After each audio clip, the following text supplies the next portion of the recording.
Hola, ¿cómo están? Bienvenidos una vez más a mi canal. Hoy les quiero hablar sobre los síntomas cognitivos, que en el video anterior puse algunas imágenes de una página de internet, pero no hablé tanto desde mi experiencia, si bien en realidad en el audio yo había contado algunas cosas personales, pero me pareció que era mejor dejarlo para otro video, primero para no hacerlo tan largo y segundo para no irme por las ramas. Así que bueno, hoy les quiero contar un poquito más sobre eso, pero ya no desde lo teórico, sino desde mi experiencia personal.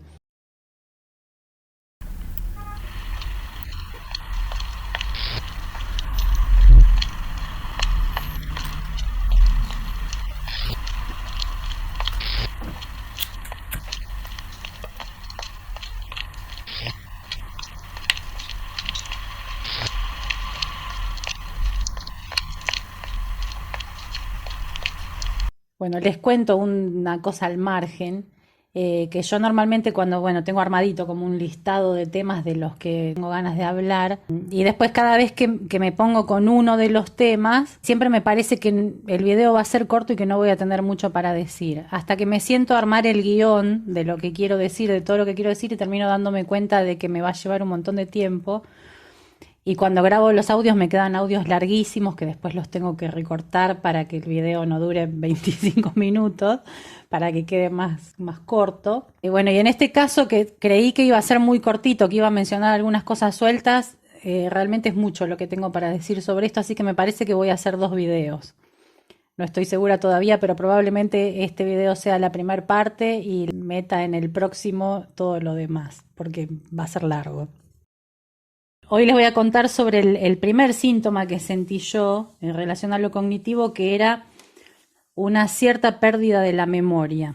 Yo soy una persona por naturaleza muy memoriosa, o sea, siempre me caractericé por tener mucha memoria, por acordarme las cosas con lujo de detalles, por ser medio hasta obsesiva con algunas cosas, de no olvidarme de nada. Yo incluso durante mucho tiempo podía no usar agenda, no anotar nada y me acordaba de todo y hacía todo lo que tenía que hacer. Era una característica muy fuerte en mí el tener muy buena memoria.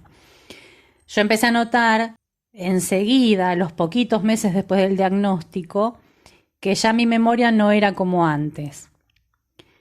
Empecé primero a decirlo en mi familia, que obviamente todo el mundo se mataba de la risa. Primero decían, bueno, a todos nos pasa, a todos nos olvidamos de las cosas. Encima en mi familia hay algunos personajes que son muy despistados, muy olvidadizos, no todos. Entonces pasaba como una cosa medio hasta graciosa y como que la respuesta era, bueno, te estás dando mucha manija, no puede ser, o sea, hace 2 meses que te diagnosticaron, 3 meses, no puede ser que estés notando ya un deterioro cognitivo, lo cual en parte es cierto. Con mi familia sentía que eso era un tema que medio que no daba para hablar, porque no había mucha recepción. Lo hablé también mucho en la terapia. Mi psicóloga, lo que ella me trataba de ayudarme a pensar, que quizás esta sensación de pérdida de memoria que yo sentía podía tener también que ver con el proceso de duelo que estaba atravesando. O sea, al estar mi cabeza todo el tiempo pensando en el diagnóstico, con todas estas cosas, la bola de nieve que les decía en el video anterior, era lógico que mi cabeza estuviera puesta en eso en primer lugar y como que me costara registrar otras cosas o recordar otras cosas o retener otra información. También tenía sentido, digamos. Pero bueno, lo que habíamos charlado con mi psicóloga era que cuando volviera la neuróloga para el control que le comentara. Le comenté esto que yo estaba sintiendo, que yo le decía que en realidad no estaba segura de si era así, de si era objetivo, pero que yo tenía la sensación de que mi memoria ya no era como antes. En principio me sorprendió la respuesta de ella porque primero que nada me explicó que ella distinguía en sus pacientes distintas situaciones. Digamos, había pacientes cuyos trabajos o cuyas actividades de la vida cotidiana implicaban esfuerzo físico y que entonces en esos casos esas personas como que notaban más rápido el deterioro físico, lo notaban enseguida porque les afectaba sus actividades, y que tenía otros pacientes cuyos trabajos o cuyas actividades implicaban el uso de facultades más complejas cognitivas, que quizá no se daban tanto cuenta del deterioro físico, pero que empezaban a notar muy rápido el deterioro cognitivo.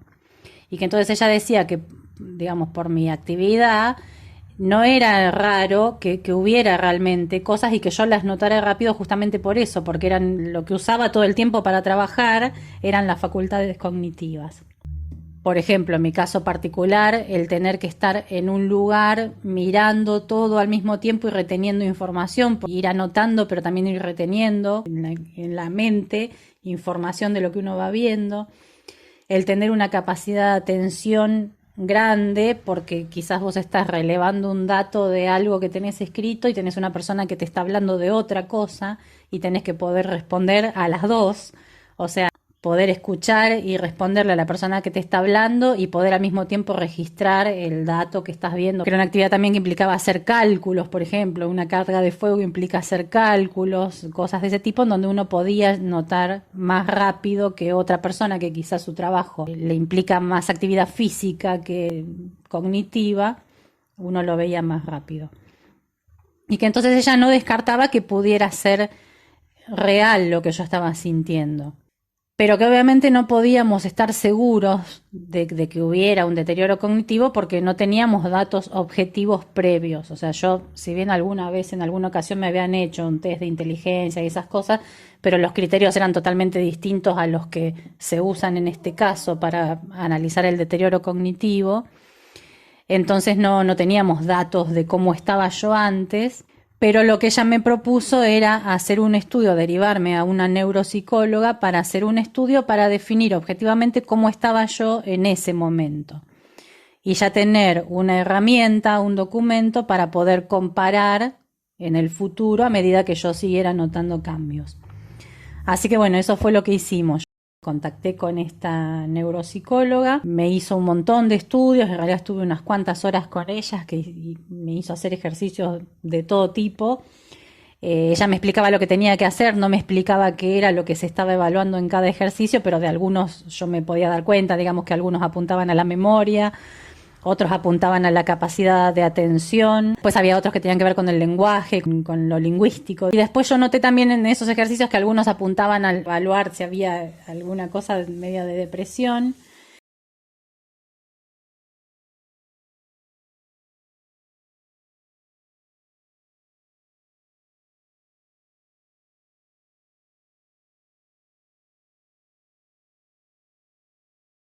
Otras que tenían que ver con la ansiedad, es decir, con la preocupación por el futuro, al tema del temor a una discapacidad, ese tipo de cosas, el miedo por el trabajo y esas cosas.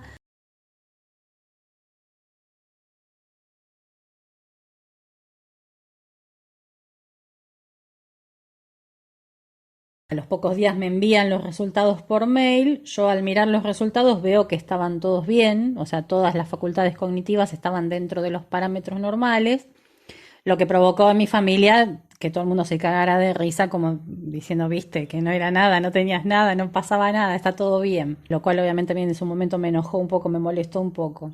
Bueno, cuando vuelvo a la doctora con esos resultados y ella los analiza, lo que ella me plantea en el momento es que, bueno, que por supuesto estaba todo dentro de los parámetros normales. Yo me consideraba a mí misma como una persona cuya característica mayor era la memoria. Podía ser que estuviera sintiendo algún cambio real, digamos, que ya no lo podía asegurar porque no sabía cómo estaba antes, pero que no era raro. Así que bueno, quedamos con ese estudio como un primer paso para poder ir evaluando a medida que vaya pasando el tiempo. En realidad yo lo que es la memoria no noté muchos mayores cambios a ese momento. Lo que digo siempre que yo siento que tengo la memoria de los viejos. ¿Qué quiero decir con eso? Mis abuelas, por ejemplo, cuando vos les hablabas o les preguntabas algo del pasado, te podían contar situaciones con lujo de detalles de cuando eran chiquitas o de cuando se casaron o de cuando eran jóvenes, pero quizás les preguntabas qué comiste hoy y no tenían ni idea. Bueno, yo me siento a veces de esa forma. Muchas veces pasa con mi familia que recordamos cosas del pasado y yo me acuerdo con lujo de detalle hasta cómo estaba vestida la persona o qué dijo, o dónde estaba sentado cada uno.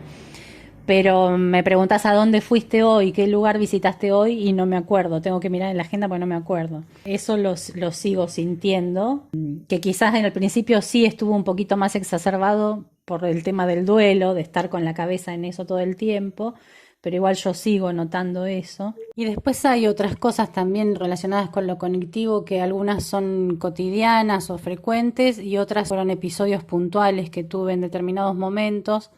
Pero bueno, para no extenderme tanto, hoy lo voy a cortar acá y el jueves que viene les cuento el resto de las cositas. Les agradezco, como siempre, por estar acá y nos vemos la próxima.